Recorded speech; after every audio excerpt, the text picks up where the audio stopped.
Artificial intelligence की दुनिया में एक नया चैलेंजर आया है जो ग्लोबल टेक डोमिनेंस की नींव हिला रहा है। ये सिर्फ मशीन्स और कोड की कहानी नहीं है, बल्कि पावर, एम्बिशन और सुपरमसी की रेस है। स्वागत है आपका एक जबरदस्त शोडाउन में, chat GPT versus deep seek. 27 जनवरी 2025 एआई हिस्ट्री का एक ऐसा दिन जो कभी नहीं भूला जाएगा। डीप सीक, एक चाइनीज एआई चैटबॉट ने चैट जीपीटी को हरा दिया है और यूएस के ऐप स्टोर पर नंबर 1 रैंक पर फ्री ऐप बन गया है। जो कल तक हर किसी को इम्पॉसिबल लग रहा था, आज एक रियलिटी बन चुकी है। इसका इम्पैक्ट दुनिया भर की बड़ी बड़ी कंपनियों में तुरंत दिखने लगा है। एनवीडिया जैसे बिग जायंट कंपनीज के शेयर्स 18% गिर गए और मार्केट में टेंशन बढ़ने लग गई। एक्सपर्ट्स ने इसे एआई स्पुटनिक मूवमेंट बोला है, एक ऐसा इवेंट जो टेक्नोलॉजी के पावर बैलेंस को शिफ्ट कर सकता है। पर डीप सीक इतना पावरफुल कैसे है? ये एक चाइनीज स्टार्टअप का प्रोडक्ट है जो चैट जीपीटी से कम कंप्यूटिंग पावर का यूज करता है, लेकिन उतना ही इफिशिएंट है। और सबसे बड़ा सवाल ये है, क्या ये एआई इंडस्ट्री का फ्यूचर बदल सकता है? डीप सीक सिर्फ एक टेक्नोलॉजी नहीं है, बल्कि जियोपॉलिटिक्स का एक बड़ा स्टेटमेंट है। यूएस, जो एआई इनोवेशन का सेंटर माना जाता था, अब एक बड़े चाइनीज कंपटीटर से चैलेंज फेस कर रहा है।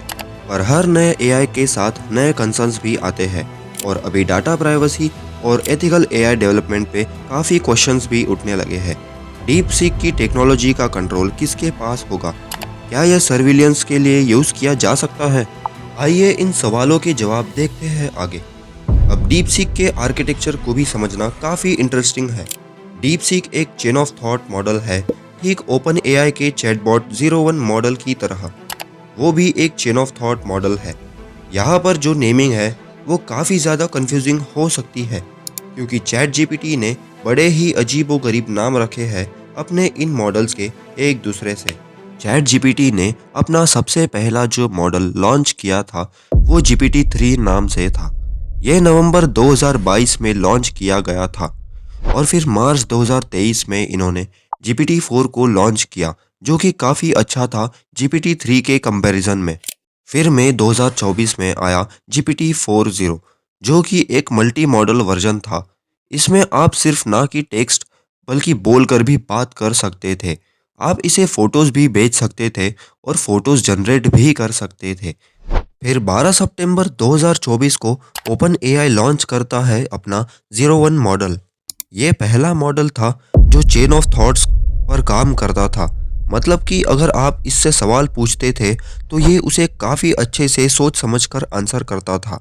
इसका मतलब है ये आंसर देने से पहले खुद से काउंटर क्वेश्चन करता था, क्या यही जवाब मुझे यूज़र को देना चाहिए?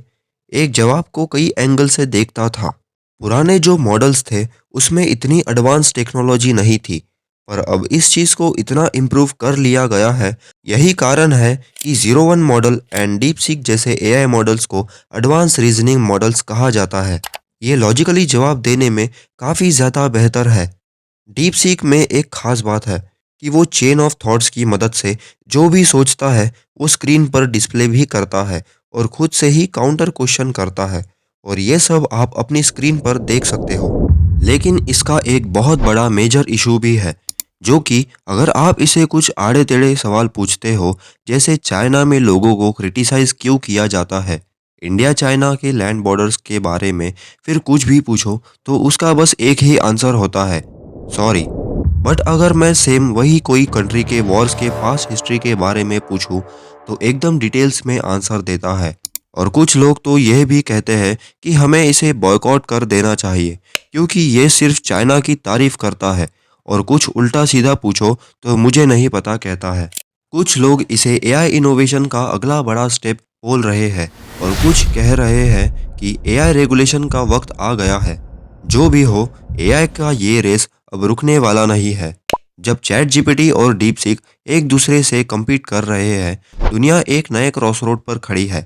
एआई अब सिर्फ एक टूल नहीं रहा, ये हर इंडस्ट्री का फ्यूचर शेप कर रहा है। लेकिन सबसे बड़ा सवाल है, किस देश का एआई सबसे आगे होगा? और ये रेस सिर्फ एआई कंपनीज के बीच नहीं है, ये रेस एथिक्स, पॉलिटिक्स और ग्लोबल लीडरशिप की भी है। क्या एआई ह्यूमैनिटी को आगे ले जाएगा या एक डिजिटल डायस्टोपिया क्रिएट करेगा? आज हमने देखा कि चैट जीपीटी और डीप सीक सिर्फ एक एआई टूल नहीं है, बल्कि एक बड़े ग्लोबल रेस का हिस्सा है। ये सिर्फ एक टेक्नोलॉजिकल बैटल नहीं है, ये पावर और कंट्रोल की कहानी है। और ये कहानी अभी शुरू ही हुई है। और एक और बैटल है जो इंसानी सिविलाइजेशन के शुरू होने से चली आ रही है। एक बैटल जो ज़्यादा पर्सनल है और हर इंसान का एक्सपीरियंस इसमें अलग होता है।